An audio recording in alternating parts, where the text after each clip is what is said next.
अस्सलाम वालेकुम। आज की वीडियो के अंदर जो दिखा रहा हूँ इसका नाम है ई-पान-डी-एस। डी-एस अमूमन एंटीबायोटिक होती हैं और बुखार वगैरह में भी काफ़ी इस्तेमाल होती हैं। आइए आपको बताते हैं कि ये शरबत जो है वैसे तो ये पाउडर होता है, इसका बाद में शरबत बनता है, लेकिन ये इस्तेमाल किस लिए होता है।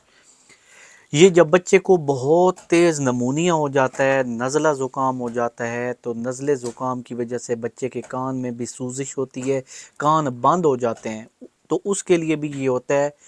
नमूनिया के लिए भी बच्चे के अंदर ये इस्तेमाल किया जाता है।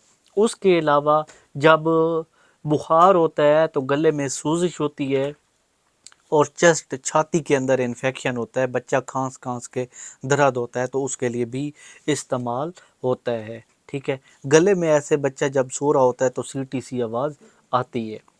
टाइफाइड के बुखार भी, जो टाइफाइड के बुखार होते हैं उसके बहुत सारे इन्फेक्शन होते हैं शुरू में, तो उनके लिए भी ये इस्तेमाल करो तो बहुत मुफीद है, जल्दी टाइफाइड को ये रोक देता है। मलेरिया का एक बुखार होता है, उसके लिए भी ये बेहतरीन किस्म की चीज़ है। ठीक है, इससे ना टेम्परेचर ज़्यादा हो जाता है मलेरिया के बुखार से और सर्दी लगती है, तो उसके लिए और नमूनिया दोनों के लिए ये बेहतरीन है। 200 mg का है, यानी 5 मिलीलीटर। तो इसके अंदर होता है पाउडर सा ना, उसका एक स्पेशल निशान लगा होता है, उस निशान तक आपने क्या करना है, मिनरल वाटर डालना है। वो नहीं है तो सही गर्म पानी खौला के उसको फिर ठंडा करें।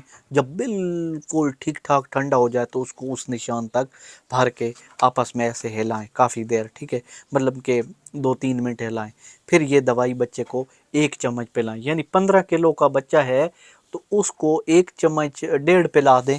अगर 15 से किलो से कम है तो उसको 1 चम्मच सुबह 1 शाम दें। इंशाल्लाह 5 दिनों के अंदर अंदर बच्चा ठीक हो जाएगा। और इस्तेमाल से पहले बोतल को हिलाना है और इस दौरान कोशिश करना है बच्चे को गर्म पानी पिलाएं, ठंडी जगह पे बिल्कुल ना रखें बच्चे को।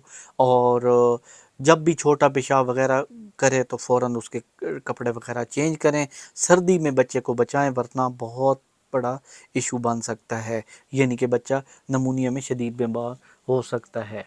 ठीक है, तो आज की वीडियो इसके लिए है। मज़ीद ऐसी अच्छी अच्छी वीडियोस देखने के लिए हमारे चैनल को सब्सक्राइब कर सकते हैं। Thank you.